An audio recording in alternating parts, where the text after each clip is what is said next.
and everything. Definitely, we definitely want to do that. So if you are an artist or an activist and you want to be involved in the block party in Mosby or upcoming events that we're having in, like I said, Gilpin, Fairfield, please see me after that, because it's very important that we give back to the community as activists and artists. So with that said, I'm gonna do a piece, which didn't know I was gonna do one, but I'm gonna do a piece. I stand before you today, my people, rallying you, because even though society accepts us, we are not equal. See, this has been a place where we have been misinformed about our place as Americans. We were never considered the norm. See, the Constitution says we were 3/5 of a man, but still God saw fit for us to weather the storm. America, how beautiful. Yeah, right. That sinners, do you truly believe when governmental power is trying to counteract measures of our perception as they continue to deceive? And these are the ones you tell me I should aim to please. I'm not your public puppet who recites the same propaganda you want me to say, because right now, right here, is the dawn of a new day. United States, where we have everyone else except our own kind, can't believe that everyone else gets our help except us. That's enough for us to lose just one man, and a man is a terrible thing to waste, but waste makes haste. And because of that fact, then the natives of this land almost get erased, because the motto, what is mine is mine and what is yours belongs to me. Still looking for freedom when we can never truly be free. Because who knows, maybe integration led to a new form of segregation that we're not a part of. See, now we are a race divided by hate that was previously built on love. But tell me this, are you your brother or sister's keeper? Are you? Yes, you are. Because without your brother or sister, do you think you would have made it this far? And once you become something high in the view of the world, it seems like everyone wants to bring you back down with the sticks and stones they hurled, or the bullets that seem to ring out in every urban environment. Well, the urban environment has been moved to the suburbs and fed to suburbanites and watered down so they can digest what I represent, but they can't handle it, can they? They want to be a part of what I grew up around. Seems like everyone these days wants to be down, but you must understand, our culture has been mass marketed by mass media, massively influencing mass hysteria, mastering the art of deception repeatedly. Nowadays, it's all about jewelry and different things, having more money than Diddy or Jay-Z, but maybe if we go back, no. I mean, they killed Medgar Evers and they exiled Marcus Garvey, and if I try the same thing, what measures would they pursue to harm me? Am I a product of my environment? Yes, because I exude creativity. A poet who just loves to get his mind intertwined, but in order for me to make it, do I have to get shot 9 times? How's it come to that? See, violence is the best marketing scheme to date. Well, if so, I wish to debate, because violence only brings about hate to unify an already ununified state. So let me stop right here, because I may be the next one slain, and because of all the problems in the world, I'll be the one they blame. But how can I see if my eyes are shut? Giving you a social commentary to change the world. But now what? Thank you. Thank you, Jamil. As I mentioned earlier, this is an inclusive and an intersectional rally, and so we want to make sure we keep that into perspective and get those different perspectives. So Ashley Shackelford, Shan Davis, they would both come up here and give us a different perspective. Give them a hand clap, please.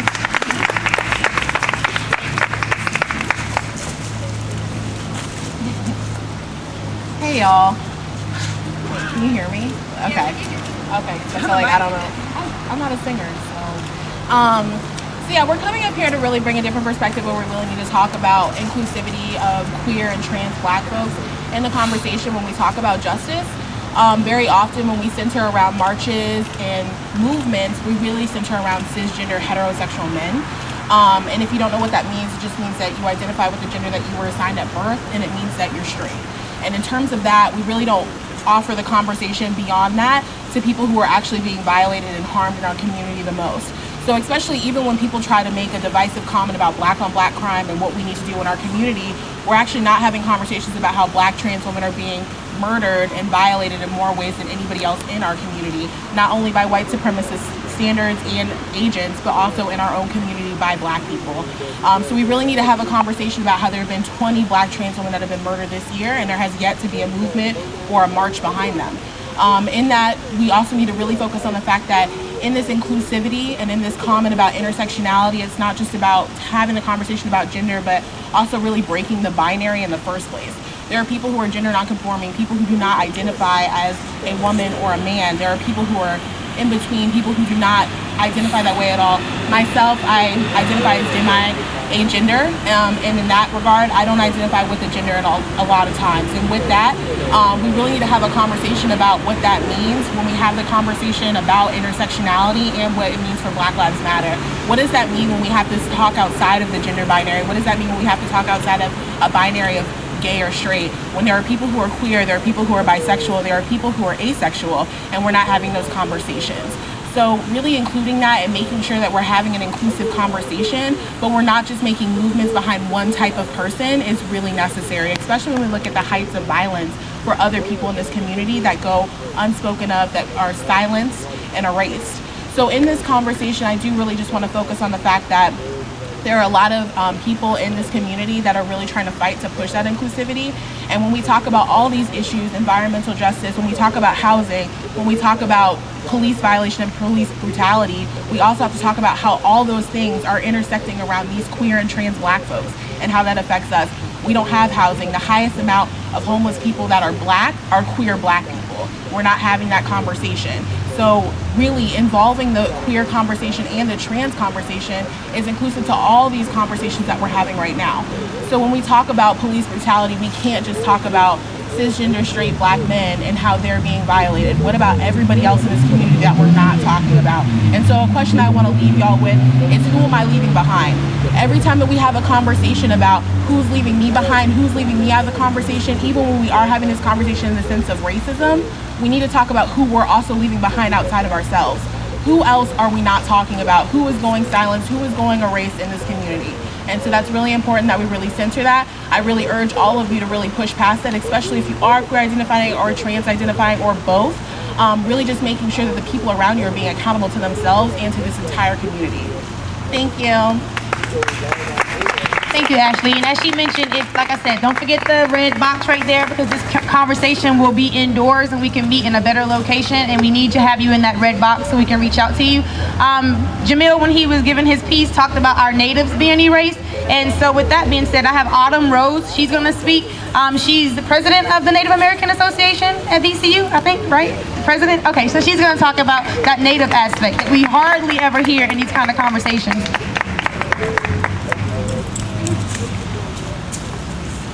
Akwe, or Hakame, Autumn Rose, Nusqueman and Nuxqua, Noesawonk Williams, Netatishiwonk. Akwe, hello, or Hakame, welcome. I'm Autumn Rose, Nusqueman and Nuxqua Williams. I'm African American and Native American from the Shinnecock Indian Reservation located in Southampton, New York. I am also the president of the Native American Student Association at Virginia Commonwealth University. Today I'm here to really make sure that the Native American culture and representation is a part of the conversation when it comes to justice or else. Native Americans have endured tons of mistreatment by the United States government, and we are victims of a mass genocide. And still today, we have to go through a process of federal recognition, which at its basis is the United States government telling us that we are Native Americans. There are many tribes out there today fighting for this federal recognition right. And in Virginia, there are 10 state recognized tribes and only one federally recognized tribe. When you have federal recognition, it allows you to have certain rights that not every Native American tribe has. So that's an issue in itself, but it's an issue that we have to go through the process to have the United States government tell us what we already know, that we're Native American. Other issues that are constantly going on within the Native community today is maintaining our land. The United States government still tries to take our land. We also are pushing for water rights and for the United States government to honor a lot of the treaties that have occurred between Native people. One good example is with my tribe, one of the most popular or well-known golf courses is the Shinnecock Golf Hills in the Hamptons in New York, and that is actually still my tribe's land, but we don't have a lot of rights to it because the town of Southampton, the state of New York, has not honored that treaty with my people. Another issue I want to bring up is that Halloween is fast approaching, as well as Columbus Day just passed. Columbus Day, Columbus was somebody who killed many Native people, and the Native American community here in the United States is pushing to change that to Indigenous Peoples Day. Also, Halloween is fast approaching, and I grew up in an area where there is a lot more Natives, so I never really endured this until I came to college at Virginia Commonwealth University, but a lot of people dress up as Native Americans for Halloween. My culture is not a costume. So I want to put that awareness out there because people are dressing as Native Americans because our education system is either teaching us in the past tense or not teaching Natives at all, which is telling the greater population that it's okay to dress as a living, thriving group of people. So when you think about what you're going to do for Halloween, and when you think about this movement, don't forget about the Native Americans and that we are still here fighting for many of our rights. Thank you.